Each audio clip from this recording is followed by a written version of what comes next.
যে কারো মন্ত্রী লেভেলের অথবা সরকারের উচ্চপদস্থ কর্মকর্তার পদত্যাগ দাবি করা একটা গণতান্ত্রিক অধিকার। বাংলাদেশের প্রধানমন্ত্রী, মন্ত্রী, এমপি, নেতা, পাতিনেতা তারা সকালবেলা উঠে বলে, সকালে উঠে আমরা মনে মনে বলি, সারাদিন আমরা যেন চুরি দাঁড়িয়ে মিথ্যা কথাই বলি।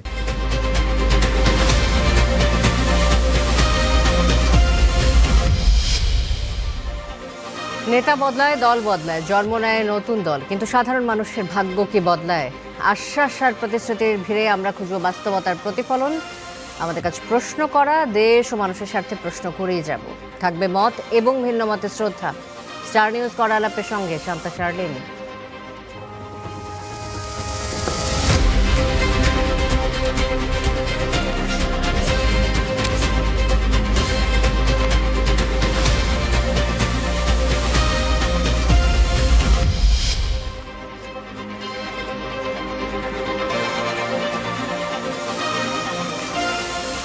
কাজ করা আলাপে আমাদের সাথে স্টুডিওতে উপস্থিত রয়েছেন তিনজন সম্মানিত অতিথি। শুরুতেই তাদের সাথে পরিচয় করে দিতে চাই। আমার ঠিক বাদিকে রয়েছেন হাবিবুর রহমান হাবিব, বিএনপি চেয়ারম্যানের উপদেষ্টা। আমার সাথে রয়েছেন ডক্টর সৈয়দ মিজানুর রহমান, শিক্ষক ও অর্থনীতি বিশ্লেষক, এবং রয়েছেন ব্যারিস্টার আসাদুজ্জামান ফুয়াদ, সাধারণ সম্পাদক আমার বাংলাদেশ পার্টি, এবি পার্টি। তিনজনকে স্বাগত জানাচ্ছি আজকের কড়া আলাপে। শুরুতেই যে আলোচনাটা দিয়ে আজকে শুরু করতে চাই, যে সকাল থেকে সারা দিন ঢাকার বিভিন্ন জায়গায় বিক্ষোভ, সড়ক অবরোধ এবং রাস্তা অবরোধ করে সন্ধ্যায় জাতীয় সংসদ ভবনের সামনে আমরা দেখেছি যে এইচএসসি পরীক্ষার্থীরা অবস্থান নিয়েছেন এবং ভুয়া ভুয়া বলে স্লোগান দিয়েছেন, এবং সারা দেশের চিত্র ছিল এরকমই। টানা বৃষ্টি এবং জলাবদ্ধতার মধ্যে গতকাল সোমবার যে এইচএসসি পরীক্ষা নেওয়ার প্রতিবাদে শিক্ষামন্ত্রী আনম ইহসানুল হক মিলনের পদত্যাগ দাবিতে আজ মঙ্গলবার সকাল থেকে ঢাকাসহ সারা দেশে আমরা এই চিত্র দেখলাম।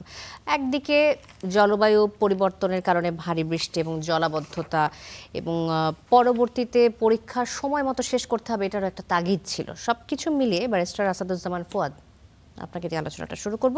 এই যে শিক্ষামন্ত্রী দাবি করছেন যে জেলা প্রশাসন, আবহাওয়া অধিদপ্তর, শিক্ষা বোর্ডের যারা যারা ছিলেন তাদের সবার সাথে মিলে একই মিটিংয়ে সমন্বয় করে এই পরীক্ষাটা চালু রাখা হয়েছে, তারপরও শিক্ষার্থীরা বলছে যে ভুয়া ভুয়া, এবং তার শিক্ষামন্ত্রীর পদত্যাগ দাবি করেছে। এই দাবি আপনার কাছে কতটা যৌক্তিক মনে হয়েছে? ধন্যবাদ। প্রথম কথা হচ্ছে, শুরুতেই আমি শিক্ষার্থীদের যেই ট্রমার মধ্য দিয়ে যেতে হয়েছে সারা বাংলাদেশে, পার্টিকুলারলি যেখানে ওয়েদার ভালো ছিল না, এটার সাথে আমাদের সমবেদনা আছে এবং খুব যৌক্তিক কারণ আছে আর কি। আমাদের নিজেদের জায়গা থেকেও যদি আমরা চিন্তা করি যে আমরা যারা ছোটোবেলায় এই একই রকম পরীক্ষাগুলো দিয়েছি, আমাদের কিন্তু একটা রিক্সাটা সময় মতো পাবো কি না, মানে বাসা থেকে সেন্টার পর্যন্ত যাওয়ার সময়, কারণ আপনি ওয়ার্কিং আওয়ারে দেখবেন যে পিক টাইমে, রাশ আওয়ারে কোনো ট্রান্সপোর্ট পাওয়া যায় না, বাস বলেন, রিক্সা বলেন, সিএনজি বলেন, কিছু পাওয়া যায় না। তো এই যানবাহনও আমার মনে আছে আমাদের ছোটোবেলায় গ্রামে গঞ্জে যারা পরীক্ষা দেন, রিক্সাকে পার্মানেন্টলি পরীক্ষার পিরিয়ডে আপনার একদম পার্মানেন্টলি ভাড়া করা হতো, রিক্সাওয়ালার সাথে চুক্তি করা হতো যে এতটা সময় আসবেন, আবার এতটা সময় আমার বাচ্চাকে উঠায় নিয়ে বাসায় পৌঁছায় দিয়ে আসবেন। গ্রামে গঞ্জে দেখেছি আপনার সেন্টার যদি একটু দূরে হয়, ওই 1 মাস 1.5 মাসের জন্য কয়েকজন পিতামাতা মিলে একটা বাসা নেন, যেন যাতায়াতে ঝামেলা না হয়, এবং ওই 4-5 জন গার্ডিয়ান মায়েরা তারা ভাগ করে করে সপ্তাহের পর সপ্তাহ ওখানে থাকেন, রান্নাবান্না করেন, বাচ্চাদের খোঁজখবর রাখেন। তো এই বিষয়গুলো আসলে আমরা কেন করি, আমাদের বাবা মায়েরা কেন করেছেন বাচ্চাদেরকে ট্রমা ফ্রি রাখার জন্য, মানে মোস্ট পিসফুল রিল্যাক্স সিচুয়েশন দিয়ে যেন আমার ছেলেটা, সন্তানটা পরীক্ষা দিতে পারে। এই ট্রমা ফ্রি সিচুয়েশনের সাথে যেটা অ্যাডেড জায়গা যোগ হয়েছে, এটা টিপিক্যাল ফাইনাল পরীক্ষা না, এটা ইন্টারমিডিয়েট পরীক্ষা, এবং যেই পরীক্ষাটার সাথে আগামী দিনের আপনার অ্যাডমিশন টেস্ট এবং ফিউচার ক্যারিয়ার প্রত্যেকটা খুবই গুরুত্বপূর্ণভাবে কানেক্টেড। এবং আগামী কয়েক মাস পরে এই ছেলেমেয়েগুলো কোচিংয়ে দৌড়াদৌড়ি করবে, আপনার অ্যাডমিশন টেস্টে, বুয়েটে, মেডিকেলে, বিশ্ববিদ্যালয়ে তাদের পরীক্ষা দিতে হবে। এবং আপনি জানেন যে ইন্টারমিডিয়েটের নাম্বারের একটা পার্সেন্টেজ বিশ্ববিদ্যালয়ে ভর্তি পরীক্ষাগুলোতে অ্যাড হয়। আমি শতাংশটা এক্স্যাক্টলি ভুলে গেছি, বাট আমাদের সময় তাই হয়েছে, এখনও তাই হয়। তো এইরকম একটা রিয়েলিটিতে যখন বাসার সামনে হাঁটু পানি, স্কুল ডুবে গেছে, মাদ্রাসা ডুবে গেছে, এবং দেখেন এই প্রত্যেকটা প্রতিষ্ঠান ঢাকার বাইরে কিন্তু পুনর্বাসন সেন্টার হিসেবে ব্যবহার করা হয়। আমরা যারা আমাদের প্রত্যন্ত অঞ্চলের কথা জানি, বন্যা, বৃষ্টি, জমি জমা ডুবে গেলে, বাড়ি ডুবে গেলে ফ্যামিলি নিয়ে কিন্তু প্রশাসন এই স্কুল কলেজগুলোতে উঠায়। তাহলে কিন্তু এখানে দুইটা সিচুয়েশন ক্রিয়েট হয়েছে। একটা হচ্ছে আপনি পরীক্ষার্থীর জন্য একটা কনভিনিয়েন্ট পিসফুল এনভায়রনমেন্ট তৈরি করতে পারেন নাই। দ্বিতীয়ত হচ্ছে যেখানে যেখানে এই কলেজগুলোতে যেখানে পরীক্ষা হচ্ছে এই সেন্টারগুলোতে পুনর্বাসন করা দরকার ছিল ওই কৃষক পরিবারের যাদের বাড়িঘর ডুবে গেছে তাদেরকে আপনি পুনর্বাসন করতে পারেন নাই দ্য নিয়ারেস্ট প্রতিষ্ঠানে, কারণ এটা এখন পরীক্ষার সেন্টার। সেই রকম একটা জায়গাতে আমি বোধ করছি যে রাষ্ট্র কালেকটিভ ফেইলিয়ার আছে। এটা শুধুমাত্র শিক্ষামন্ত্রী আকারে দেখলে হবে না। প্রথম ফেইলিয়ারের জায়গা হচ্ছে জাতীয় পরীক্ষাগুলো কেন উইন্টারে হয় না। আমার ম্যাট্রিক পরীক্ষা বলেন, ইন্টার পরীক্ষা বলেন, এবার একটা ডিসিশন এসেছে আজকে, তারপরে বৃত্তি পরীক্ষা, আমরা বারবার বলেছি যে জাতীয় পরীক্ষা সবগুলো উইন্টারে স্প্রিং এ নিয়ে আসা। দ্বিতীয়ত হচ্ছে ওয়েদার ফোরকাস্টে আমাদের সিরিয়াস প্রবলেম আছে। আপনি দেখবেন যে রংপুরে দেখলাম, ওইদিনকার আমি রংপুরে ছিলাম, কৃষি অধিদপ্তরের ডিপার্টমেন্ট বলছে রংপুরে 1-2 দিনে তখন 175 মিলিমিটার বৃষ্টি হয়েছে, আর সোনার বাংলার আবহাওয়া অধিদপ্তর বলছে 7 মিলিমিটার হয়েছে। 175 আর 7-এর তফাৎটা দেখেন কোথায়। তাহলে আপনি কিভাবে প্রশাসনের সাথে পরামর্শ করে কারেক্ট সিদ্ধান্ত নেবেন? কারণ আপনার তো তথ্যগত ভুল আছে এখানে। আমাদের যে আবহাওয়া অধিদপ্তর আছে তাদের অধিকাংশ ফোরকাস্ট ভুল প্রমাণিত হচ্ছে। অথচ দেখবেন আমাদের নাগরিকরা যারা উত্তর আমেরিকাতে আছেন, গবেষক আছেন, মোস্তফা পলাশ নামে আমাদের একজন বাংলাদেশি নাগরিক আছেন যিনি নিজে পার্সোনালি ফোরকাস্ট করেন, তিনি রিসার্চার, এবং তার ডেটা দেখলাম 95% কারেক্ট হচ্ছে। তাহলে আমার আবহাওয়া অধিদপ্তরের ডেটা কারেক্ট হচ্ছে না কেন? অ্যাসেসমেন্ট কারেক্ট হচ্ছে না কেন? আচ্ছা, আমি মেনে নিলাম যে আবহাওয়া অধিদপ্তরের ডেটা কারেক্ট হচ্ছে না। জেলা প্রশাসনের যে মতামত ছিল সেটিও হয়তো সবার সাথে মিলে যে সমন্বয় করে সিদ্ধান্ত নেওয়া হয়েছে সেটি পক্ষে যায়নি। তারপর যে সিদ্ধান্তটা নেওয়া হলো সেটি তো একা শিক্ষামন্ত্রীর সিদ্ধান্ত না, তো তার পদত্যাগের যে দাবি করা হচ্ছে শিক্ষার্থীদের কাছ থেকে, এটিকে আপনি যৌক্তিক মনে করেন? এবং আরেকটি বিষয় আপনি বোধহয় বলেছেন যে পুনর্বাসন কেন্দ্র সম্ভবত আশ্রয় কেন্দ্র হওয়ার কথা, আমি যদি একই রকম যেভাবে বলেন আশ্রয় কেন্দ্র পুনর্বাসন, এটা আপনি ইমিডিয়েটলি তো পুনর্বাসন যেটা কয়েক ঘন্টার জন্য করা হয় অথবা কয়েকদিনের জন্য করা হয়। দেখেন, গণতান্ত্রিক রাষ্ট্রে আপনি তো সরকারকে এক জায়গাতে পিন পয়েন্ট করতে হবে, আপনি দায়টা কাকে দেবেন। সার্টেনলি শিক্ষামন্ত্রী তো এই সব কিছু করেন নাই, সবাই মিলে করেছেন। দেখেন, শিক্ষামন্ত্রী কিন্তু পার্লামেন্টে বলেছেন ফিজিক্স কোশ্চেনে যে ভুলটা আসছে এটা গত বছরের রিডার করছে। আমি ওই প্রসঙ্গে আসছি, আমি কিছুক্ষণের মধ্যে প্রসঙ্গে আসছি। তাহলে দেখেন যে একটা গণতান্ত্রিক রাষ্ট্রে যে কোনো নাগরিকের ক্ষুব্ধ হবার পরে যে কারো মন্ত্রী লেভেলের অথবা সরকারের উচ্চপদস্থ কর্মকর্তার পদত্যাগ দাবি করা একটা গণতান্ত্রিক অধিকার। এখন প্রশ্ন হচ্ছে যে এইটা আমার কালচারে আছে কিনা, এইটা পদত্যাগ করলে সমাধান হচ্ছে কিনা, এই পদত্যাগের মাধ্যমে কি অন্যান্য স্টেক হোল্ডারকে আপনি অবলুপ্ত করে দিচ্ছেন কিনা অথবা তাকে মাফ করে দিচ্ছেন কিনা, আসল যারা দায়ী সেই মানুষগুলোকে আপনি আইডেন্টিফাই করতে পারছেন কিনা। আমার মনে হয় যে প্রধানমন্ত্রীর তরফ থেকে একটা সিরিয়াস ইনভেস্টিগেশন হওয়া দরকার যে কোথায় কোথায় লুপহোলটা হয়েছে, ভয়েড হয়েছে। একটা তদন্ত কমিটি এবং প্রয়োজনে একাধিক তদন্ত কমিটি হতে পারে সেক্টর ওয়াইজ, আবহাওয়া রিলেটেড যে ফোরকাস্ট সিস্টেমে একটা ইনভেস্টিগেশন হওয়া দরকার, পরীক্ষার প্রশ্নপত্রে ভুল হয়েছে ইনভেস্টিগেশন হওয়া দরকার, ইমিডিয়েট ক্রাইসিস ম্যানেজমেন্টে ঝামেলা আছে।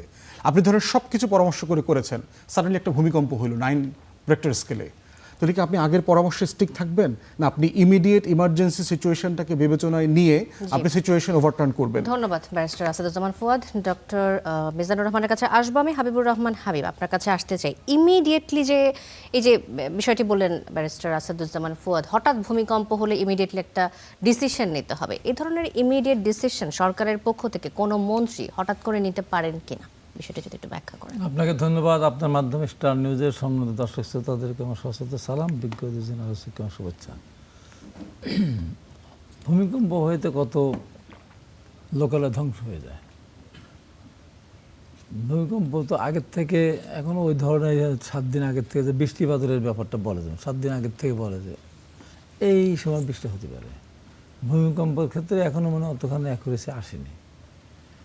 এখন সেটার সাথে যদি আমরা তুলনা করি, ভূমিকম্প হলো সাথে সাথে ডিসিশন কী দিবে, ভূমিকা পিছিয়ে দেবে। ভূমিকম্প তো আবার সারা দেশব্যাপী একই মতো হয় না। আমার প্রশ্নটা ভূমিকম্প নিয়ে না, আমার প্রশ্নটা হচ্ছে ডিসিশন আসলে দিতে পারেন কিনা হঠাৎ করে। না, ওই তো সেটাই তো বলছি, মন্ত্রী যদি চান হঠাৎ একটা ডিসিশন নিতে, হঠাৎ একটা ডিসিশন কিভাবে দিবে, দিতে পারেন না। আর যে ঘটনাটা যে ঘটলো, যেটা মন্ত্রীকে ভুয়া বলা, এটা এক মন্ত্রিত্ব ব্যাপার এখানে না। এখন আপনার পরিস্থিতিটাকে সামাল দিতে হলে এই মুহূর্তে আমার এবছর তো গেল, আমি 2টা জিনিস বলবো। আমাদের পরীক্ষাটা হয়তো ফেব্রুয়ারি মার্চের দিকে, হয়তো ফেব্রুয়ারিতে এসএসসি পরীক্ষা এসএসসি মার্চ সময়টা একটু পরিবর্তন করা হচ্ছে, জানুয়ারির দিকে নিয়ে আসার পরিকল্পনা করা হচ্ছে। পরিবর্তন করতে হবে। শুধু এটা পরিবর্তন না, আমাদের বাজেট প্রতি বছর যে বাজেটের যদি পাশে না, এই যে আমাদের যে জুন ফাইনাল একটা আমাদের দেশে প্রচলিত আছে, কনস্ট্রাকশন কাজ যে কোনো কাজ, বাজেট কত পার্সেন্ট বাজেট কাজ করলো বা কত পার্সেন্ট বাজেট বাস্তবায়ন হলো, জুন, এই জুনকে বাদ দিতে হবে। তো জুনে একই খেলা। এই যে বর্ষার সময় এখন তাড়াহুড়া করে কয়দিন আগে সব বিল পাস করা হলো, চেক দেওয়া হলো, তারপরে টাকা দেবে তাদেরকে। তাড়াহুড়াকে দেখা যাচ্ছে যে সারা বছর ধরে 40% 45% বাজেট মানে কাজ হলো, হঠাৎ করে দেখা যাচ্ছে জুন ফাইনালের আগে একবারে 75% হয়ে গেল।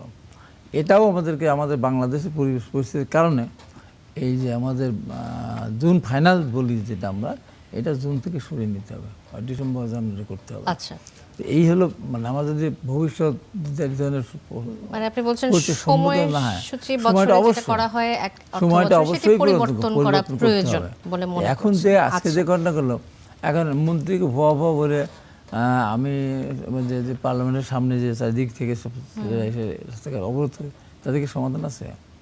তাদের সমাধান নেই। যেটা হয়েছে যে প্রাকৃতিক দুর্যোগটা হলো, যেটা দুর্যোগ মানে বিপর্যয়, পানি, আমাদের বিএনপি অফিসের ভেতরে পানি ঢুকে গেছে, অনেক বাসা বাড়িতে পানি ঢুকে গেছে। তো এখন পরীক্ষার্থী যদি তার বাসা বাড়ি যদি পানিতে ডুবে যায়, সে পড়াশোনা করবে কী করে? আবার বৃষ্টির সাথে সাথে আবার বিদ্যুতের সংকট দেখা দেয়। আবার যে স্কুলে যাবে, স্কুলের সামনে তারা যেতে পারছে না। সেই জন্য এটা তাৎক্ষণিকভাবে বন্ধ যদি করে দিত যে ঠিক আছে পরীক্ষাটা পরে নেওয়া হবে, তো সিদ্ধান্ত তো একা মন্ত্রী নিতে পারেন না, একা নিতে পারেন না, একা নিতে পারেন না। এই জন্য সমন্বিত একটা প্রচেষ্টা থাকতে হবে। আমরা অনেক সময় দেখি না, আগে যেমন হরতাল অবরোধের জন্য, বিরোধী দলের হরতাল অবরোধের কারণে কিন্তু পরীক্ষা পিছিয়ে দিত, যে এই পরীক্ষাটা অন্য পরীক্ষার ডেট ঠিক রাখতো, ওই পরীক্ষার ডেট দেখা যাচ্ছে ওই সব পরীক্ষা শেষে তখন।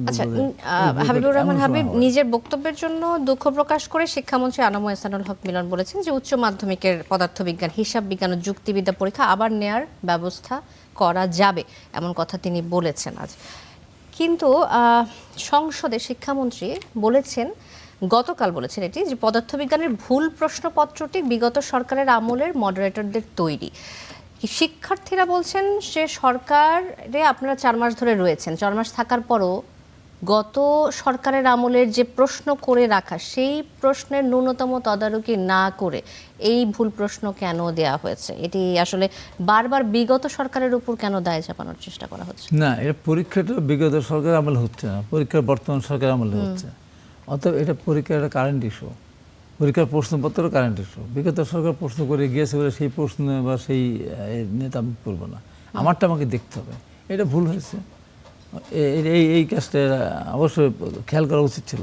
কার ভুল বলে আপনি? ভুল পরীক্ষা সংক্রান্ত শিক্ষা মন্ত্রণালয়, অবশ্যই শিক্ষা মন্ত্রণালয়ের বাইরে ইন্টারনেট পরীক্ষা হচ্ছে বোর্ডের আন্ডারে না, যে বোর্ডগুলি যেগুলি আছে আর কি, এই বোর্ডের আন্ডারে যারা আছে, যারা কর্মকর্তা আছে, বোর্ডের চেয়ারম্যান আছে, তারপর কন্ট্রোলার আছে, আরও যারা আছেন, তাদের খেয়াল করা উচিত ছিল ভুল প্রশ্ন দিয়ে কেন আমি শিক্ষার্থীর মাঝে আমি পরীক্ষা নেব।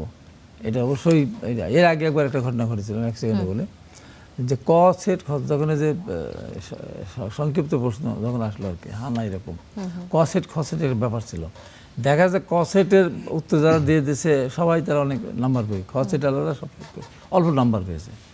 এইটা নিয়ে একটা জটিল দেখা দিল ঢাকা কলেজে, আপনার অ্যাডমিশনের জন্য একটা মার্কস চাইছে, এত নাম্বার না পেলে পরে সে মানে আবেদন করতে পারবে না। সেটা আমার কাছে একজন গেলেন, যাওয়ার পরে আমি সেইটা নিয়ে আমি ভোটে গেলাম। ভোটে গিয়ে এখন দুর্ভাগ্যবশত সৌভাগ্য 3 জন উত্তরবঙ্গের মানুষ, কন্ট্রোলার থেকে শুরু করে চেয়ারম্যান, তাদেরকে বললাম কোথাও কিছু হলো না, তাহলে এখন এটা হলো কেন? তো সমাধান করেন, ছেলে ভর্তি হতে পারছেন, ডেট পিছিয়ে দেন। তো আমরা পিছাবো কী করে? পরে বোর্ডের চেয়ারম্যান আমাকে বললেন, তাহলে আপনি গিয়ে বিএনপির ওই আমলে এখন বিয়ানবের দিকে, যে আপনি একটা সচিবের সাথে কথা বলেন। আমি গেলাম সচিবের সাথে, শহীদুল ইসলাম সম্ভবত মুনাম খানের জামাই, এই পাকিস্তান গভর্নর ছিলেন একসময়, তাকে যে বললাম, বলার পরে আমি পরিচয় দিই না। বলার পরে আপনি বলছেন তো কতজন ছেলে ঢাকা কলেজে এইটা যদি সংশোধন হয় তাহলে তারা চান্স পাবে, তাহলে একজন যদি পায়, একজন হ্যাঁ একজন বাংলাদেশের নাগরিক, সেটা করবে না। তখন আমি পরিচয় দিলাম যে আমি হাবিব 90 ছাত্রদের নেতৃত্ব দিয়েছিলাম, এটা আমাদের দেখার দায়িত্ব, আপনাদের ভুল করেছেন আপনারা করবেন। তারপর সে আবার ডেট পিছিয়ে দিয়ে ওই নাম্বার যোগ করে তারপরে একটা অ্যাডমিশন টেস্টের ব্যবস্থা করলো। যে ঠিক এরকমভাবে এই প্রশ্ন ভুল প্রশ্নের কারণে যদি মন্ত্রী বলেছেন যে পরীক্ষা নেওয়া যেত, হ্যাঁ পরীক্ষা নিয়ে যেতে পারে, ভুল সংশোধন করা যেতেই পারে। আমার কথা হলো যে একটা ভুল হয়ে গেলে সেটা সংশোধন করতে হবে, কিন্তু আমাকে 10 বার আগের থেকে ভেবে চিনতে দেখতে হবে আমার ভুল না হয়, সতর্ক থাকতে হবে আমাকে।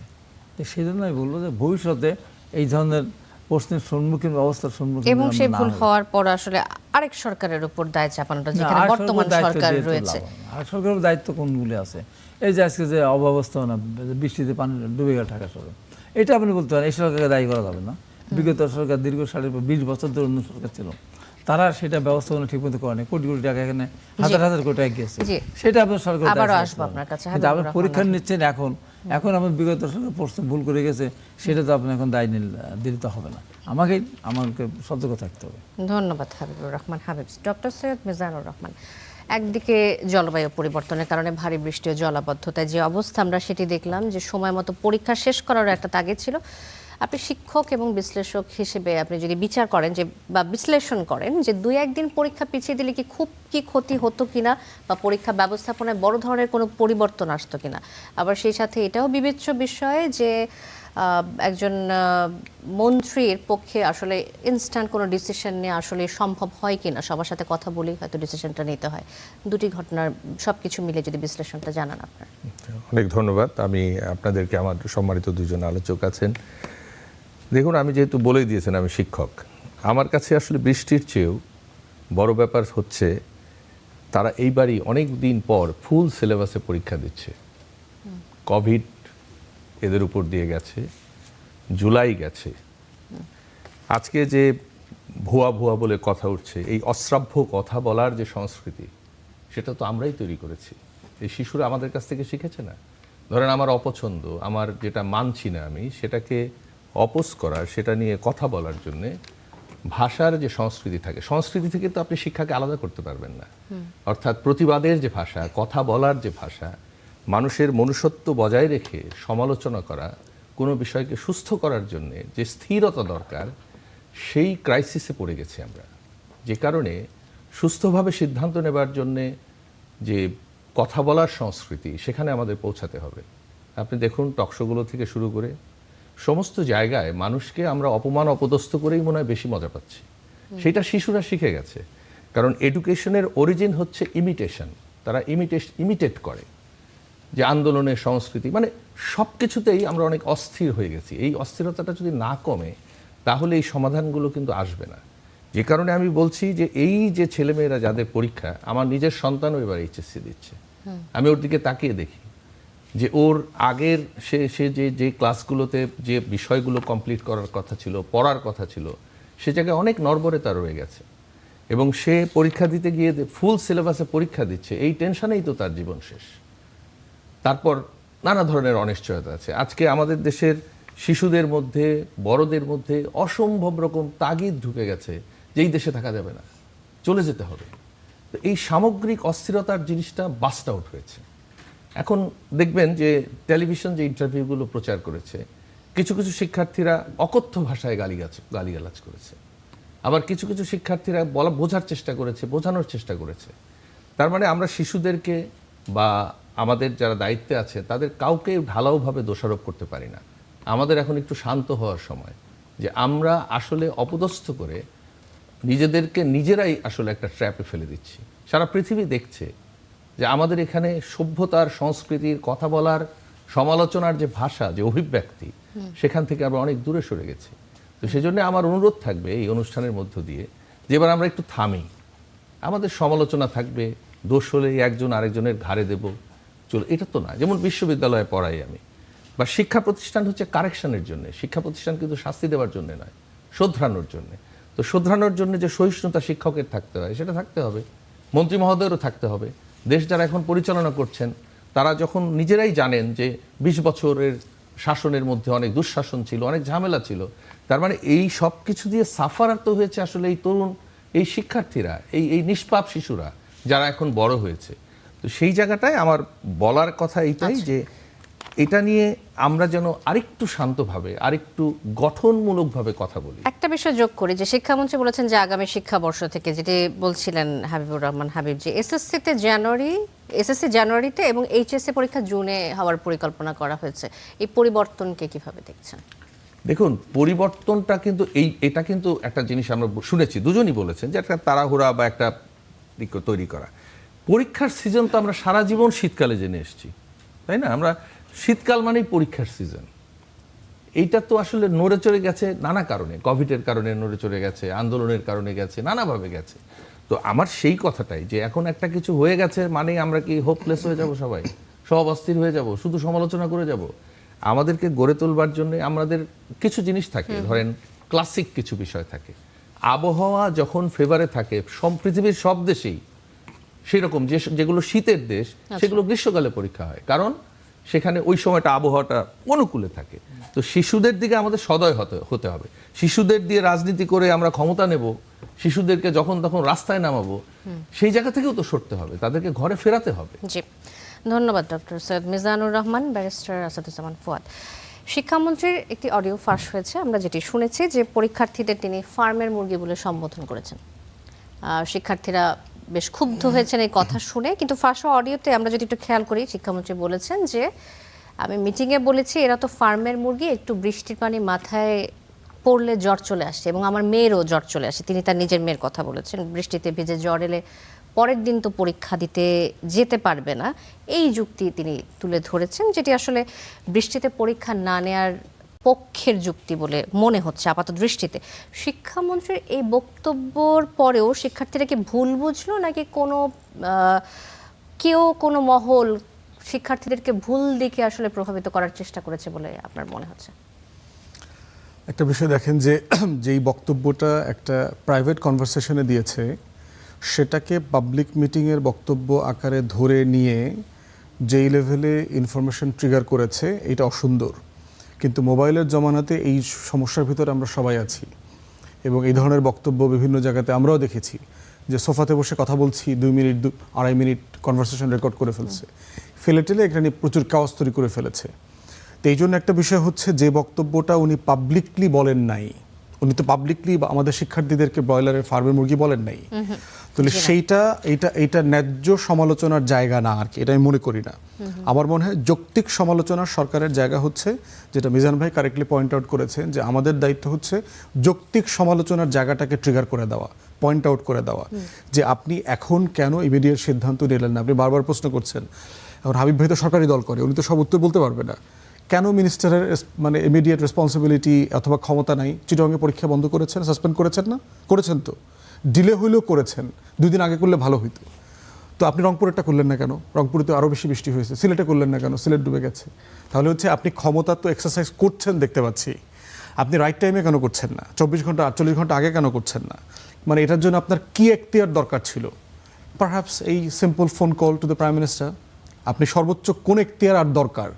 আপনি যদি ইমিডিয়েটলি 10 মিনিটের মধ্যে বোঝেন যে একটা এমার্জেন্সি সিচুয়েশন গ্রো করেছে, we need to take a decisive action now, পিএমকে বলবেন যে প্রাইম মিনিস্টার আমরা সবাই একমত, এই কাজটা করা দরকার, আপনি কি বলছেন?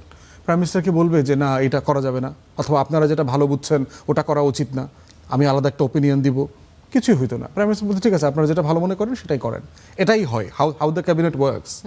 তো সেই জায়গাতে আমার কাছে মনে হয়েছে সিদ্ধান্ত গ্রহণ প্রসেসের ভিতরে আমলাতান্ত্রিকতার এই জটিলতা কিন্তু প্রথম না, এর আগেও আমরা দেখেছি। অটো পাসের সময় আপনার মনে আছে, কেয়ারটেকারের সময় দেখেছি 150 ছেলেপেলে সচিবালয়ে গিয়ে মিনিস্ট্রি ঘেরাও করে ফেলছে, আর পরীক্ষা দিতে হবে না বলে দিল, সবাইকে পাশ করায় দিল।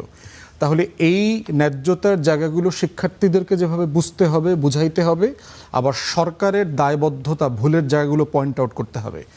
বাইরে হইলে কি হইতো? ফার্স্ট যেটা হইতেছে যে আপনি কোশ্চেন ভুল হয়েছে, একটা ইনভেস্টিগেশন কমিটি হয়ে যাইতো বাই নাও। কেন এটা হলো, কে প্রশ্ন করেছে, কখন করলো, এটা তো একটা টিম থাকার কথা। মিজান ভাই জানবেন, এটা এককভাবে কোনো ব্যক্তি জাতীয় পরীক্ষার প্রশ্ন করেন না, এটা মডারেশন হবে। 2-3টা ভেটিং এর পরে হচ্ছে কোশ্চেনের 3-4টা ভার্সন ফাইনাল করা হয়। তাহলে কোথায় কোন প্রসেসে ভুল হয়েছে, রাষ্ট্রের সিস্টেমে মেকানিজমে ভুল আছে কিনা, এটা আপনাকে আইডেন্টিফাই করতে হবে। আমি ফুয়াদ ভাই আপনাকে আরেকটা জিনিস অ্যাড করে দেই, অর্থাৎ এবার কিন্তু বোর্ডের আলাদা পরীক্ষা হয়নি, অর্থাৎ প্রশ্নগুলোকে একটা প্রশ্ন করা হয়েছে না, অভিন্ন প্রশ্ন। তার মানে এই অভিন্ন প্রশ্নের কাজটা তো হয়েছে খুব বেশি আগে না, কারণ এই ডিসিশনটাই তো হলো সেদিন।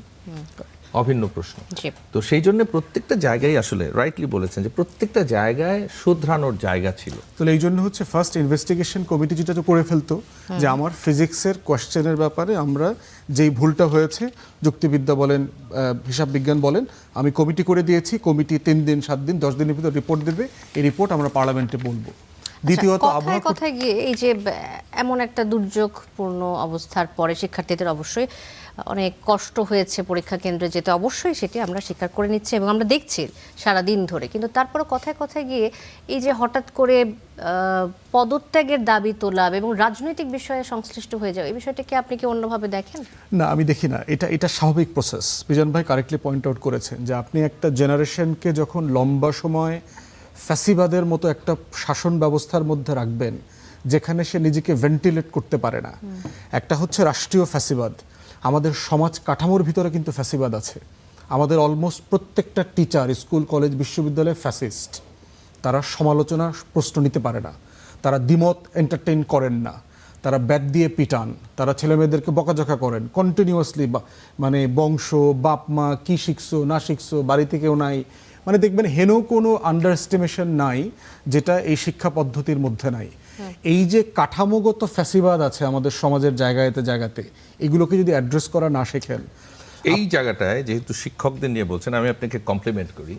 সেটা হলো এই শিক্ষকদের যে ম্যানেজমেন্ট কমিটি বা এই শিক্ষক প্রতিষ্ঠানগুলোতে যারা উপর থেকে চালায়, তারা যে কি পরিমাণ দুর্ব্যবহার করে এই শিক্ষকদের সাথে সেটা আমরা জানি। এবং সবাই হচ্ছে মূর্খ রাজনৈতিক দলের নেতাকর্মীরা। এখন মনে রাখতে হবে যে মানুষের আচরণ সংক্রমিত হয়।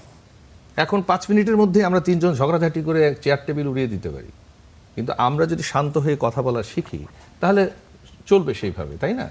তো সেই বিবেচনায় শিক্ষকরাও কিন্তু হিউমিলিয়েটেড হয় তাদের বেতনের কারণে, তাদের সুযোগ সুবিধার কারণে। শিক্ষকরা যখন দেখতে পায় যে আমার মৃত্যুর পরেও আমার পেনশনের টাকাটা আমি পাবো কিনা, যেটা সিস্টেম করা হয়েছে, এবং আমাদের এই খোঁজ খবরগুলো না নিয়ে শিক্ষকদেরকে ঢালাওভাবে কিন্তু মানে বলা যাবে না, এটা খেয়াল রাখতে হবে। কারণ আমি একজন শিক্ষক হিসেবে মনে করি যে প্রাইমারি স্কুল থেকে শুরু করে হাই স্কুল, এমনকি বিশ্ববিদ্যালয়ের শিক্ষকরাও এখনো যথেষ্ট লো পেইড।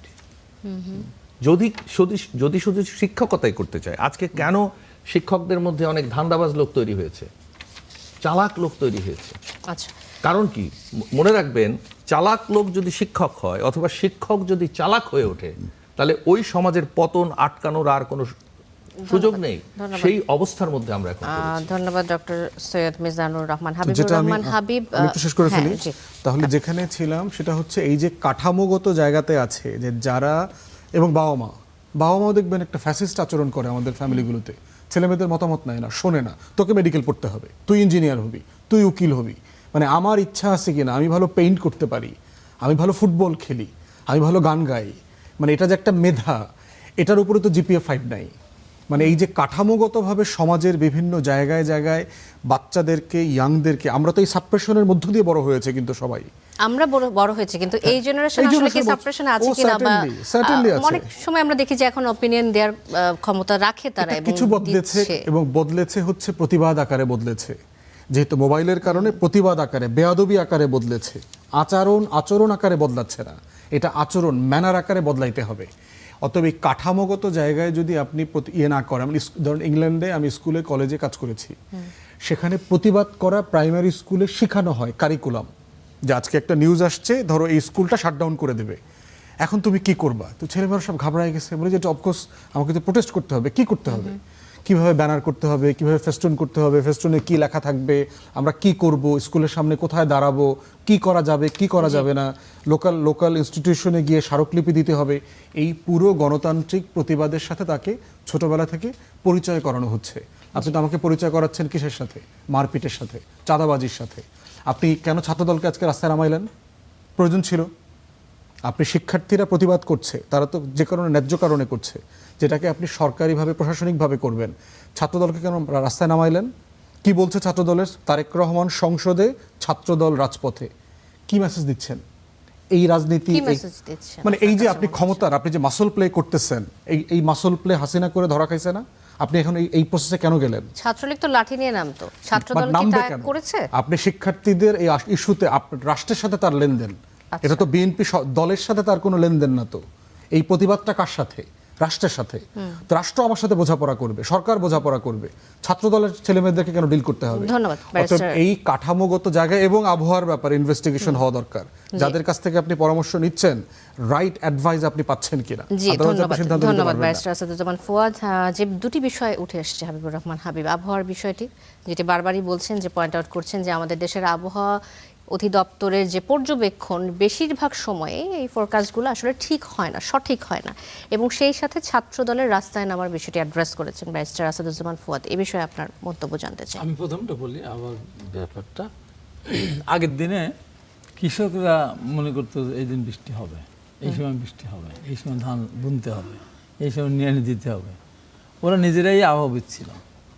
এখন আমাদের যে আবহাওয়া অফিস আছে, আবহাওয়া দপ্তর আছে, এখানে আপনার ব্যক্তি বসে থাকে, কিন্তু যেটা দিয়ে যারা ফোরকাস্টটা করবে সেই মেশিন, সেটার ক্ষেত্রে আমাদের দেশের দুর্বলতা আছে। এটা তো বাইনোকুলার দিয়ে দেখে তাকায় দেখতেছেন আকাশে ওরকম মেঘ লাগলো কি না লাগলো, এটা একটা নিশ্চয়ই জন্য আধুনিক যন্ত্রপাতি উন্নত বিশেষে আছে, আমাদের ওই জিনিস দিক খেয়াল করতে হবে, সেটা আমাদের নিয়ে আসতে হবে। খালি কয়েকটা লোক বসে দিলে আর সে দিন শেষে বললো 3 দিন বৃষ্টি হবে, 2 দিন পর বৃষ্টি হবে না। যেমন গত শনিবার দিন আমার ইস্যুদ্বীপ মেয়র, 3বার মেয়র ছিলেন, ফাঁসির আসামি ছিল, অন্যায়ভাবে তাদের দেওয়া হয়েছিল, চ্যানেল সদস্য মারা গেছে। আমি বৃহস্পতিবার ডেটটা চেঞ্জ করলাম, আমি যেতে পারবো না, শুক্রবার দিন মিলাদ, বৃষ্টি কম বেশি পড়বে। শনিবার দিন আমি প্রোগ্রাম দিয়েছি বিকালে শোক র্যালি করবো, সকাল থেকে বৃষ্টি হচ্ছে। এখন হঠাৎ করে একদিন বলে বসলো যে আবহাওয়া দপ্তরের সাথে কথা বলেছে অমুক, বলেছে 3টার পর থেকে মুষলধারে বৃষ্টি হবে। আচ্ছা, আমি বললাম যে 3টার পর থেকে বৃষ্টি হোক, যা হোক, বৃষ্টি ভিজে দরকার হলে আমরা প্রোগ্রাম করবো। মজার ব্যাপার হলো কি, 3টা 7 দিনের পর থেকে কোনো বৃষ্টি নেই, রাত 10টা পর্যন্ত কোনো বৃষ্টি নেই, একদম টাটকা আবহাওয়া। কত সুন্দর প্রোগ্রামটা মানে হতো। একদম উল্টো, একদম উল্টো প্রেডিকশন ছিল। হ্যাঁ, একদম উল্টো। চ্যাট জিপিটিও তো আজকাল ভুল বলে না। এই জন্য আমার মনে হয় যে আমাদের এই যন্ত্রপাতি যেগুলি দিয়ে আমরা সেই জায়গাগুলো ত্রুটি আছে, সেগুলি আধুনিক করতে হবে, তাহলেই আমরা আবহাওয়াটা সঠিক মতো আমরা ফোরকাস্ট করতে পারবো। আচ্ছা, এটা গেল একটা দ্বিতীয়ত হলো বিষয়। ছাত্র দলের মিছিল সম্বন্ধে উনি যে বললেন, আমার নলেজে নেই, তবে আমার নলেজে এটা আছে যে ছাত্রদল মিছিল অন্য কারণে করেছে। এই যে এদেরকে, এরা যে মিছিল করছে, শিক্ষামন্ত্রী ভুয়া করেছে, স্লোগান দিয়েছে, এই কারণে করেনি, অন্য একটা প্রোগ্রাম ছিল, সেই কারণে ছাত্রদল হয়তো স্লোগানটা ওইটা হতে পারে, স্লোগানটা হ্যাঁ, তাই আমরা সংসদে আমরা রাজপথে আছি। এখন রাজপথে আমরা সরকারি দল, এখন তো রাজপথে আমাদের কাজ নেই। তো এই কাজটা আওয়ামী লীগ করেছিল, আমি মনে করি কোনো কারণে না, হ্যাঁ হতে পারে। আজকে যেমন ছাত্রলীগ মিছিল করেছে, দেখছেন তো, সেই মিছিলকে প্রতিহত করার জন্য আপনার একটা ইচ্ছে, যেহেতু ওই সংগঠন আগে যেটা সরকার বাধা দিত, তখন বিএনপি বা আমাদের ব্যারিস্টার ফুয়াদের পার্টিতে ব্যান্ড ছিল না, রাজনৈতিক কর্মকাণ্ডের উপর নিষেধাজ্ঞা ছিল না, তখন ছাত্রলীগ কাজটা করতো। এখন ছাত্রলীগ আওয়ামী লীগের রাজনীতি নিষিদ্ধ, দল নিষিদ্ধ না, রাজনীতি নিষিদ্ধ। সে নিষিদ্ধ কাজ যখন করতে যায়, তাকে আমরা প্রতিহত করা ওইভাবে না, তাকে নিরুৎসাহিত করার জন্য হয়তো একটা প্রোগ্রাম থাকতে পারে। মানে আপনি বলছেন যে ছাত্রলীগকে ছাত্রলীগকে প্রতিহত করা বা যেটি প্রতিহত না, মানে তাকে নিরুৎসাহিত করা, নিরুৎসাহিত যে না, করার জন্য আমাদের ছাত্রদলকে রাজনীতি নামানো নিষিদ্ধ, হয়েছে। আমার কর্মকাণ্ড নিষিদ্ধ, আমি রাস্তায় যাচ্ছি, আমি রাস্তায় গেলে ব্যারিস্টার সেখানে ফুয়াদ, আমি আপনি প্রতিপক্ষের হয়তো আমি সম্মুখীন হতে পারি। আচ্ছা, তারপরেও আমি মনে করব, তারপরে আমি মনে করি যে আমরা বিগত সরকারের উদাহরণটা আমাদের সামনে আছে। আমরা দিতাম হরতাল, আমরা করতাম অবরোধ, তারাই আমাদের অবরোধ করে রাখতো। আমরা হরতাল দিতাম, তারা সমস্ত গাড়ি ঘোড়া তারা বন্ধ, তারাই রাস্তা থাকতো। আমরা ওই কাজটা আমরা করতে চাই না। আমাদের দলের চেয়ারম্যান, বর্তমান প্রধানমন্ত্রী, উনিও সেটা চাবেন না। হয়তো কোনো ক্ষেত্রে কেউ কোনো হঠাৎ সিদ্ধান্ত নিয়ে ফেলে হয়তো একটা মিছিল অতি উৎসাহী হয়তো করে ফেলে, এরকম অনেক ঘটনা আমরা দেখি। যেমন এই যে আজকে যে এটা হলো শিক্ষামন্ত্রীর বিরুদ্ধে, যে এই যে চারিদিক থেকে জড়ো হয়ে যে সংসদ ভবনে আসা, এটিকে আপনি মনে করেছেন যে শুধু শিক্ষার্থীদের ঘটনা? এখানে কারো না কারো ইন্ধন আছে। যাও সরকার বিভ্রান্তক অবস্থা ফেলো, শিক্ষামন্ত্রীর বিভ্রান্তক অবস্থা ফেলো, এখানে ইন্ধন থাকতে পারে। আমি বলছি আছে তা না, থাকতে পারে। আমার কথা হলো যে এই কাজগুলি থেকে আমাদের বিরত থাকতে হবে। আমাদের ভাষাগত যে আমাদের যে ত্রুটি দেখা দিচ্ছে এখন, প্রচণ্ড ভাষা খারাপ। আমরা যে সমস্ত কথা উচ্চারণ করি, সেই ভাষাগুলি আমরা ইউটিউবে অনেক সাংবাদিক বিভিন্ন দেশে বিদেশিতে বক্তব্য শুনি, কথা শুনে, ওরা বাসায় কারোর সামনে মানে একদম মানে আস্তে আস্তে শোনা ছাড়া ওরা শোনাও যায় এমন সব ভাষা উচ্চারণ হয়। আমি মনে করি ওই জায়গার থেকে আমাদের ফিরে আসা উচিত। আমাদের রক্ত দিয়ে একটা ফ্যাসিস্টকে বিদায় করেছি, অর্থাৎ আমাদের রাজনৈতিক দলগুলির ভিতরে পারস্পরিক একটা সুসম্পর্ক থাকা উচিত। ছাত্রছাত্রীদেরও যেন তারা যেন শিক্ষা নিতে পারে। যেমন আমি এই বলে এক শেষ করি, সেটা হলো এই, আমি যখন 2015 সালে 12ই জানুয়ারি চ্যানেল 24 থেকে অ্যারেস্ট হলাম, আমার তখন আমাদের সব নেতারা কারাগারে ম্যাডামকে অবরুদ্ধ করে রেখেছে কমিশন অফিসে, টকশো যাওয়ার লোক নাই। আমি আগে যেতাম না, আমাকে মহাসচিব বাধ্য করলে যাওয়ার জন্য আমি যেতাম। ওই দিন আমি গেলাম 12 জানুয়ারি। আপনার 10ই জানুয়ারির প্রোগ্রামটা তারা 12 জানুয়ারি নিল, সদস্যপত্র নির্বাচন প্রোগ্রাম। আমি রাত্রে রাতে ওই দিন বাসায় ছিলাম, আমি শুনলাম তৎকালীন প্রধানমন্ত্রীর বক্তব্য। ম্যাডাম খালেদা জিয়ার সম্বন্ধে এত খারাপ কথা বললেন যে সহ্য করা যায় না, শোনা যায় না। আমি শুনবে সেটাকে বললাম আজকে দিয়ে শুনবো, আজকে দিয়ে প্রতিবাদ না করে তাহলে কিন্তু আমি কালকে একটি রাজনীতি করবো না। তিনি বললেন যে আপনি ছাড়া বলার লোককে আছে, আপনাকে যেত সপ্তাহে অ্যারেস্ট হয়েছে যারা বলে তারা। আমি গেলাম নিউজ 24 কি চ্যানেল 24 গিয়ে সেখানে বলতে বলতে একটা পরে যখন আবুল কালাম আজাদ ছিল 7 বছর না 9 বছর ছিল প্রধানমন্ত্রীর স্পেস সচিব। প্রধানমন্ত্রী বলছেন যে না না বেগম খালেদাকে তো আমরা আটকে রাখি নাই, উনি ইচ্ছা করলে যেতে পারেন। তো আমি বললাম যে আবুল কালাম আজাদ ওটা প্রধানমন্ত্রী সাই দিল। আমি তখন বললাম টেলিভিশনে কী দেখছে, দেখছে যে বেগম খালেদাকে বালির ট্রাক মাটির ট্রাক দিয়ে ইটের ট্রাক আটকানো হয়েছে। সিমেন্টের গাড়ি ছিল না, মায়ের বলেছিলেন যে প্রতি বছর বাড়ি সারে তো এই জন্য ইট বালি রেখেছেন, তাহলে একটা সিমেন্টের গাড়ি ফাটানো শেষ করে দিই বলে আমি বললাম মানে প্রধানমন্ত্রী আপনি তো কারোর নানি, কারোর মা, কারোর খালা, কারোর দাদি, কারোর চাচি, কারোর ফুফু, তার পাশাপাশি লক্ষ লক্ষ কোটি কোটি কোমলমতি সন্তানের আছে, শিক্ষার্থীরা আছে, তাদের সামনে কী বার্তা দিচ্ছেন? ওরা দেখছে যে বেগম খালেদাকে আটকে রাখা হয়েছে আর আপনি বলছেন আটকে রাখা হয়নি, এই যে মিথ্যাচার আপনি বলছেন, তো এই কী শিক্ষা দিচ্ছেন আপনি? বলে আমি শেষ পর্যন্ত একটা কথা বলেছিলাম, আগে আমরা আমাদের শিক্ষকেরা মুরব্বীরা আমাদের শেখাতো যে সকালে উঠে আমি মনে মনে বলি সারাদিন আমি যেন ভালো হয়ে চলি। এখন বাংলাদেশের প্রধানমন্ত্রী, মন্ত্রী, এমপি, নেতা, পাতি নেতা তারা সকালবেলা উঠে বলে, সকালে উঠে আমরা মনে মনে বলি সারাদিন আমরা যেন চুরি দাঁড়িয়ে মিথ্যা কথাই বলি। প্রিয় দর্শক শ্রোতা, অনেকদিন হয়তো আমাকে আপনার পাবেন না, ঠিক আমাকে অ্যারেস্ট করে নিয়ে গেল। তো এই যে অসভ্য কথা সরকারের পক্ষ থেকেও যখন বলা হয়, আগে বলা হয়তো কথা বাটপার এটা সেটা, এখান থেকে আমাদের ফিরে আসতে হবে। ধন্যবাদ হাবিবুর রহমান হাবিব। ধন্যবাদ ডক্টর সৈয়দ মিজানুর রহমান।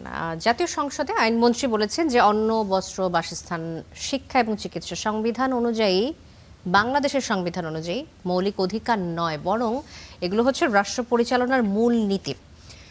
শিক্ষা এবং চিকিৎসার মতো বিষয়ে এই যে বাংলাদেশের মৌলিক অধিকারের মধ্যে পড়ে না, এটি এখনো রাষ্ট্র পরিচালনার মূলনীতি হিসেবে বলবৎ আছে, এটি আসলে আমাদের অর্থনৈতিক এবং সামাজিক উন্নয়নে কতটা প্রভাব ফেলে বলে আপনি মনে করেন? ধন্যবাদ। এই কথাটা আসার আগে আগের দুটো কথা আমি জাস্ট 2 মিনিটও লাগবে না। একটা হচ্ছে আবহাওয়া অধিদপ্তর যে অকার্যকর বা তারা গোটা, এই উত্তরটা হচ্ছে বাংলাদেশে শুধু আবহাওয়া অধিদপ্তর না, যেগুলো পেশাগত দক্ষতা নির্ভর প্রতিষ্ঠান আছে এই সবগুলোর প্রধান থাকেন অ্যাডমিন ক্যাডারের লোকজন।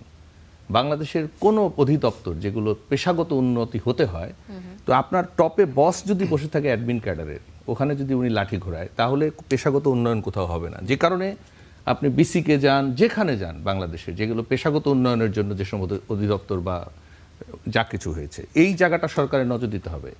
এখানে যে লোকটা ওই বিষয়ের দক্ষ, সে যদি প্রধান না হওয়ার স্বপ্ন জীবনেও না দেখে, তারা এরকম অকার্যকরী হবে। আর দ্বিতীয় যেটা বলেছেন, সম্ভবত আমরা অনেক সময় দেখি যে কোনো কিছু হলেই আমরা বলে নিই নিশ্চয়ই এর পেছনে অন্য কিছু আছে। এই যে জাজমেন্ট, এই জাজমেন্ট থাকলে মানুষ কোনোদিন সত্যের সন্ধান পাবে না। বাংলাদেশের রাজনীতিতে এগুলো খুব নতুন না না, এটা কি মানে আপনি যদি সত্য পেতে চান, সত্য আবিষ্কার করতে হলে আপনাকে জাজমেন্ট থেকে সরে যেতে হবে, নন জাজমেন্টালি দেখতে হবে। আপনি যদি আগেই ধরে নেন নিশ্চয়ই এখানে কিছু একটা আছে, সত্যটা পাবেন না। এবার আসি আপনার সংবিধান নিয়ে মানে যে কথাটা হয়েছে। দেখুন, প্রথম কথা হচ্ছে বাংলাদেশের সংবিধান নিয়ে কিছু প্রচলিত রাজনৈতিক কথোপকথন চলে, কথাবার্তা চলে, বাংলাদেশি না এইটা বা এইরকম থাকে, বাঙালি এই ধরনের। কিন্তু দেখুন, বাংলাদেশের সংবিধান কখনো ফ্রি প্রিন্ট করে কোথাও কি ডিস্ট্রিবিউটেড হয়েছে এই বিষয়ে পড়াশোনা করার জন্য? হয়নি। নীলক্ষেতে পাওয়া যায়, সেটা পাইরেটেড কপি, গভর্নমেন্টের থেকে নেয়। তো সংবিধান নিয়ে আমরা অনেক কথা বলি, সারাদিন তোলপাড় হয়ে যাচ্ছে, কিন্তু সংবিধানের ভেতরটাতে যাওয়ার জন্য কোনো উদ্যোগ সম্ভবত কোনো সরকার নেয়নি। দ্বিতীয় কথা, আপনি যেটা বললেন, মন্ত্রী মহোদয় যেটা বলেছেন, মন্ত্রী মহোদয় সংবিধান পড়াশোনা করে বলেছেন, কিন্তু এই সংবিধান যখন হয়েছিল, এগুলো আপনারা আরো ভালো জানেন, এর দ্বিতীয় পর্যায়ে যেটা হওয়ার কথা ছিল, যে নীতি মানে যেটা বলেছেন যে এটা হচ্ছে, আমার কাছে এটা লেখা আছে যে মূল নীতি হিসেবে এই অন্ন, বস্ত্র, শিক্ষা, চিকিৎসা এই মৌলিক অধিকার হিসেবে আসবে। মজার ব্যাপার হচ্ছে যে 19টা মৌলিক অধিকার হিসেবে, মানে সাংবিধানিক অধিকার হিসেবে স্বীকৃতি দেওয়া আছে, সেগুলো মোস্টলি হচ্ছে পলিটিক্যাল। এবং স্বাধীনতা পরবর্তী সময়ে বাংলাদেশের সরকারের ওই আর্থিক অবস্থা ছিল না যে অন্ন, বস্ত্র, আশ্রয়, শিক্ষা এগুলোকে মৌলিক অধিকার হিসেবে দিয়ে সেই কস্ট তারা বেয়ার করবে।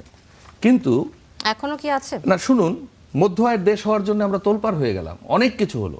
বাংলাদেশের কোনো রাজনৈতিক নেতারা, কোনো রাজনৈতিক সরকার সম্ভবত এই রাষ্ট্র পরিচালনার যে মূলনীতিগুলোকে মানে সাংবিধানিক অধিকার হিসেবে প্রতিষ্ঠিত করার জন্য অঙ্গীকার করা হয়েছিল, সেই অঙ্গীকারের ধারের কাছে কেউ যায়নি।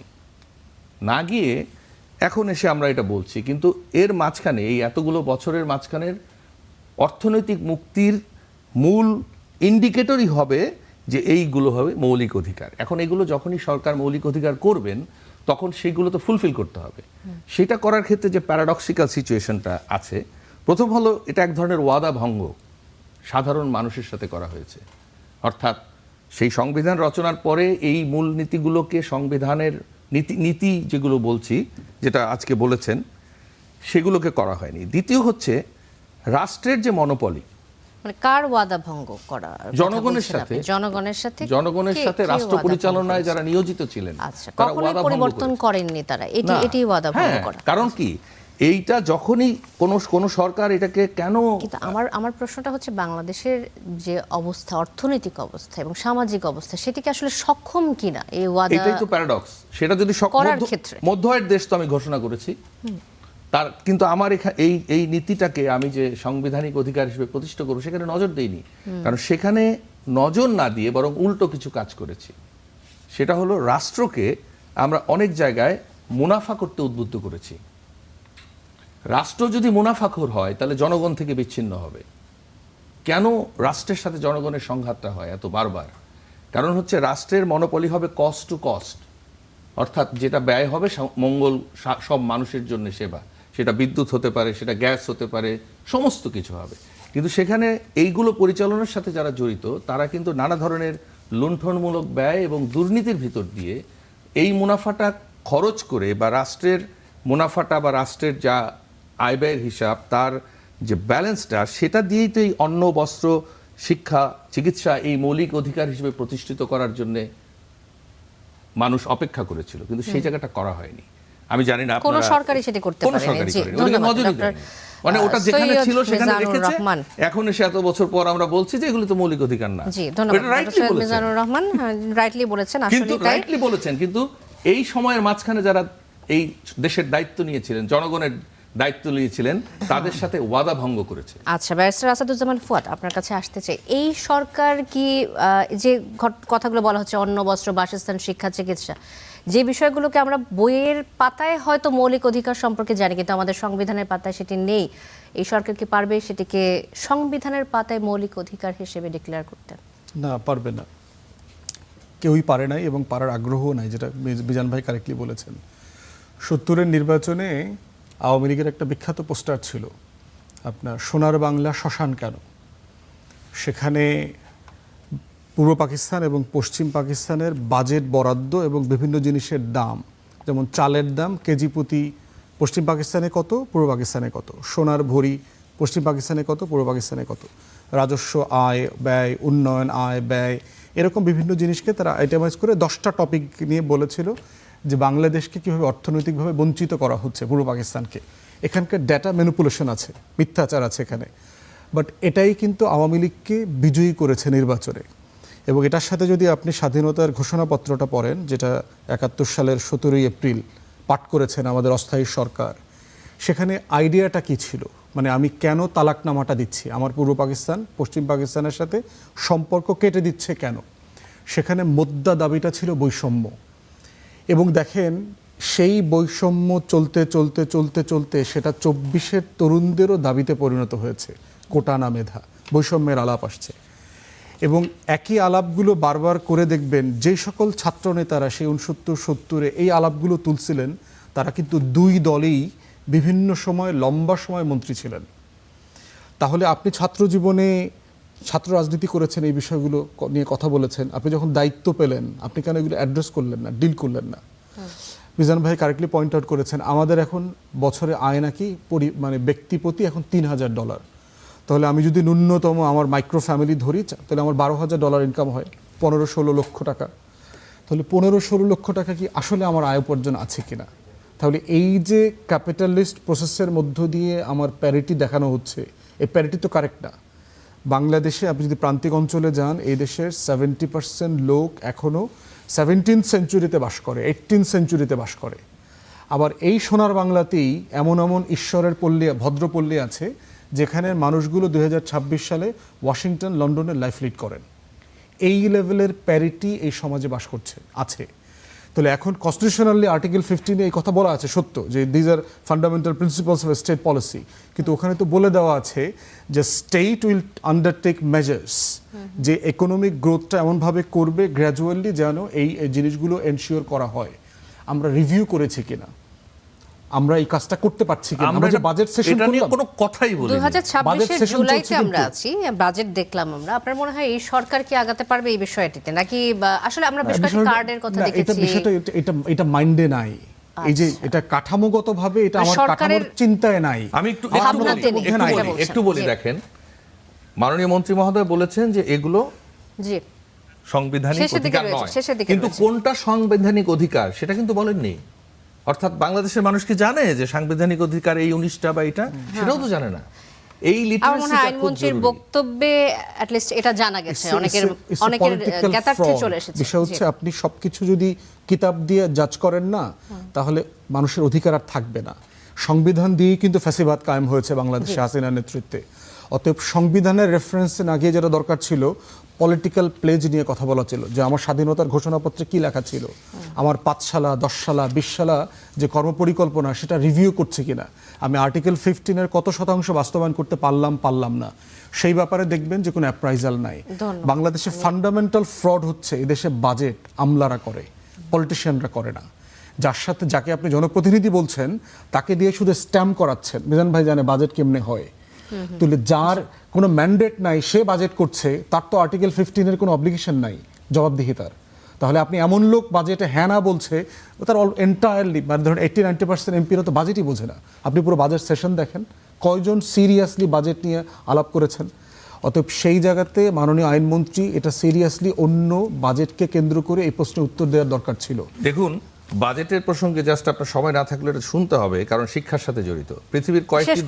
পৃথিবীর কয়েকটি দেশ কিন্তু এখন বাজেটে বৈদেশিক ঋণের সুদ বেশি দিচ্ছে শিক্ষা খাতের চেয়ে, এবং বাংলাদেশ কিন্তু সেই পথে হাঁটছে।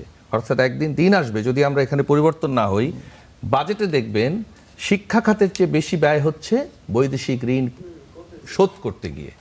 তো সেই জায়গাটা বুঝবার মতো মানুষ তো সংসদে থাকতে হবে, কথা বলবার মতো লোক। ধন্যবাদ হাবিবুর রহমান হাবিব। অনেকগুলো বিষয় আসলে উঠে এসেছে, আমরা শেষের দিকে রয়েছে। আইনমন্ত্রীর বক্তব্য ধরেই এগোতে চাই যে একজন নাগরিক হিসেবে রাষ্ট্রের কাছে এই যে মৌলিক অধিকারের বিষয়গুলো বারবার উঠে আসে, সেগুলো চাওয়া, আমরা কি নাগরিক হিসেবে এটা ডিজার্ভ করি কিনা, এই সরকারের কাছে আমাদের প্রত্যাশা তো এতটুকু থাকতেই পারে না। এটা তো আজকে আসাদুজ্জামান আইনমন্ত্রী যারা বলেছেন, এর আগ পর্যন্ত কিন্তু আমরা বসলেই বলি অন্ন, বস্ত্র, শিক্ষা, বাসস্থান আমাদের মৌলিক অধিকার, সবাই বলতাম আমরা। ওইটা উনি আইনের দিয়ে বলেছেন যে এটা আমাদের ওই মৌলিক অধিকার না, আমাদের কাছে খট্টা লাগছে। কিন্তু আসলে এটা রাষ্ট্র পরিচালনার ক্ষেত্রে অঙ্গীকার বলেছেন, যেটা উনি ঠিকই বলেছেন যে রাষ্ট্র পরিচালনার মূলনীতি, কিন্তু আমরা এটা বানাতে পারিনি মৌলিক অধিকার। হ্যাঁ, সেটাই আর কি। উনি কথাটা রাইটলি বলেছেন যে এটা আমাদের বানাতে হবে, এটা আমার রাষ্ট্রের মূলনীতি বানাতে হবে। এটা অধিকার, তোমার অধিকার আমাকে সাংবিধানিকভাবেই প্রতিষ্ঠিত করতে হবে। উনি হয়তো ওই কথাটা বলার জন্য কথাটা বলেছেন, হয়তো অনেকে ভুল ব্যাখ্যা দিতে পারেন। এখন কথা হলো যে আগে যেটা হয়নি, যেমন উনি শেষ কথা যে কথাটা বললেন, এটা আমার কাছে ওইভাবে মনে করি না। এতদিন ধরে চলে আসছে, এখানে আপনার লক্ষ লক্ষ কোটি টাকা, এখানে আপনার একটা সিটে জন্মগ্রহণ করার পরে 1,20,000-22,000 টাকা তার মাথা পিছু ঋণ নিচে জন্মাচ্ছে। তো সে আপনার শিক্ষা খাতে বাজেট আমাদের হয়তো এবার অন্য বাড়ছে, এবার শিক্ষা খাতে, তারপর স্বাস্থ্য খাতে, কৃষি খাতে বাজেটটা আমাদের বেড়েছে। তো এভাবে বাড়তে থাকে তাহলে তো আমার তো বেশি হবেই। ওই জায়গায় না বাড়ে, আমার বাংলাদেশে যে টাকায় আমার উপার্জন হোক না কেন, এটা সঠিক মতো ব্যবহার করি, চুরি যদি না হয়, পাচার যদি না হয়, আমরা সামনের দিকে আগানোর চেষ্টা করবো, চেষ্টা তো আমাদের করতে হবে। এইভাবে যদি একটা দেশ চলে, তো চলতে পারবে, বেশি দিন চলতে পারবে না। আমরা সেই জায়গার থেকে আমরা বেরিয়ে আসতে চাই। হয়নি আগে, এখন হবে না তা না, হতে হবে, সামনের দিকে আমরা আগাবো, আমরা আগাতে চাই। ব্যারিস্টার আসাদুজ্জামান ফুয়াদ বলছেন, এই সরকারের অ্যাপ্রোচটাও আসলে আগানোর দিকে না। এই সরকার এই বিষয়ে কিছু বলতে চান অনেকগুলো, এই কিনা? সরকার অনেকগুলো জিনিস অ্যাড্রেস করতেছে, অনেকগুলো জিনিস, ভালো ভালো জিনিস নিয়ে সামনে দিকে এগোনোর চেষ্টা করতেছে। আজকে ধরেন আমি যদি সংক্ষেপে একটা কথা বলে দিই, এই যে বিভিন্নভাবে যে আজকে সরকার যে কিছু সামাজিক সুরক্ষার জন্য কিছু কিছু কাজ, এটা নিয়ে অনেক সমালোচনা আছে। টাকাটা আসবে কোথার থেকে? এই টাকা আসার জন্য কিছু কিছু খাত তৈরি করতে হবে আমাদেরকে। যেমন আমাদের সরকারি কর্মকর্তা কর্মচারীর সংখ্যা 18 লক্ষ, অথচ আমরা কত লোক কর্ম করে খাই। ঠিক তেমনি আমরা ইনকাম ট্যাক্স দিই কত লোক, 20-22 লক্ষ 24 লক্ষ। আমরা যদি আওতাটা বাড়াতে পারি, অনেক আছে, অনেক অনেক ক্ষেত্র আছে যারা বছরে অনেক টাকা উপার্জন করে, তারা ইনকাম ট্যাক্স দেয় না, ভ্যাট দেয় না, ট্যাক্স দেয় না। এগুলিকে যদি আওতা বাড়ায়, তাহলে যেমন একটা জিনিস বলে শেষ করি, এই যে আজকে আমার ওখানে একটা ছেলে আমাকে ফোন করেছে, ফোনটা ধরিয়ে দিলে পুলিশের কাছে। কী হয়েছে? পুলিশ হয়তো ভাই আমি তো ওর লাইসেন্স নেই, মোটরসাইকেল মানে ড্রাইভিং লাইসেন্স নেই। ও ড্রাইভিং লাইসেন্স পাবে কোথায়? ড্রাইভিং লাইসেন্স আপনি দেন। এই যে বিআরটিতে যান, এখানে একজন ড্রাইভার যদি বলে যে আমি প্রথম চান্সে পেয়েছি, টাকা ছাড়া পেয়েছি, আমি আমার নাম পাল্টাই দেবো, এই অনিয়ম দুর্নীতি। আপনি দেন, আপনার উপজেলা পর্যায়ে আমি চেষ্টা করবো, সরকারকে বলার চেষ্টা করছি, জেলা পর্যন্ত লাইসেন্সের ব্যবস্থা করেন, উপজেলা পর্যায়ে দেওয়ার ট্রেনিং দেন, ট্রেনিং দিয়ে মোটরসাইকেল চালাতে পারি কিনা। এবং এখানে তাকে নির্ধারণ করতে হবে, একটা ছেলে যখন ড্রাইভিং লাইসেন্স যখন সে করবে, তার উপরে তো সে বছরে একটা দেবে, টাকা দেবে, মানে নবায়ন ফিচের দেবে। তাদের তো আমার কোটি কোটি টাকা এখান থেকে চলে আসবে। এখন বাধ্যতামূলক করতে হবে হেলমেট আপনার পড়তেই হবে। হেলমেট আমি তো আমার এটাকে যখন পুলিশ ধরে, কেউ আমাকে ফোন করে, আমি নো হেলমেট যাতে মাথায় নেই ফাইন করে দেয়। তো এই যেমন কতগুলি ক্ষেত্র যদি আমরা সৃষ্টি করি, আমি মনে করি যে আমার বাংলাদেশকে আমরা সামনে এগিয়ে নিয়ে যাবো। আর এই ট্যাক্সের ব্যাপারে যেটা আমি বলবো, জনগণকে বুঝাতে হবে, জনগণ বুঝবে যে আমি যে ট্যাক্সটা দিই, সেই ট্যাক্সটা নিয়ে আমার এখানে ফ্যামিলি কার্ডে গরিব মানুষ পাচ্ছে, আমার কৃষি কার্ডে কৃষক পাচ্ছে, আমার হেলথ কার্ডে মানুষ পাচ্ছে, তখন আমি কিন্তু ট্যাক্স দিয়ে দিতে হবো। আমি যদি মনে করি আমার ট্যাক্সের টাকাটা পাচার হয়ে যাচ্ছে, চুরি হয়ে যাচ্ছে, দুর্নীতি হয়ে যাচ্ছে, আমি তখন দিতে চাবো না। এটাও একটা সামাজিক আন্দোলনের মধ্যে দিয়ে এটা আগাতে পারে। আমি একটা ঘটনা দিয়ে শেষ করি, আমার ওখানে একটা সিরিয়াল আছে, ওরা গেইন প্রোডাকশন নামে একটা ছেলে ওইটা কাজটা করে, বাড়িঘরগুলো দেখায়, ভাঙাচোরা বাড়িঘর দেখায়, ওটা ছেড়ে দেয়, ইউটিউবে ছেড়ে দেয়, দেখা যায় একটা মানুষ হয়তো আমাদের দেশেই বিদেশে থাকে, ওই জন্য 50,000 1 লাখ টাকা পাঠা দেয়, ওই টাকার দিয়ে ওই বাড়িটাই করে দেয়। তো এরকম বহু মানুষ আছে যারা সামাজিক কর্মকাণ্ড করতে চায়, কিন্তু ক্ষেত্র পায় না, লোক পায় না, বিশ্বাস লোক পায় না, দেয় না। আমার দেশের মানুষকে যদি আমি উদ্বুদ্ধ করতে পারে, আমি মনে করি যে আমার ট্যাক্স আদায়ও হবে, এবং ট্যাক্সের আদায় অনেক লোককে আমি নিয়ে আসবো, তখন তারা এটা মনে কষ্ট পাবে না, যুক্তিযুক্তভাবে আমি করতে পারি। এইভাবে আমরা অতীতে কি হয়েছে ওইটা আমরা দেখতে চাই না, আমরা নতুনভাবে সামনের দিকে আমরাও সেই প্রত্যাশা রাখি। ধন্যবাদ হাবিবুর রহমান হাবিব। আমরাও সেই প্রত্যাশা রাখি এই সরকারের কাছে। ডক্টর সৈয়দ মিজানুর রহমান, ব্যারিস্টার আসাদুজ্জামান ফুয়াদ এবং হাবিবুর রহমান হাবিব, আপনাদের তিনজনকে অসংখ্য ধন্যবাদ আজকের কড়া আলাপে আসার জন্য। দর্শক, শেষ করছে কড়া আলাপ। অনেক ধন্যবাদ সাথে থাকার জন্য।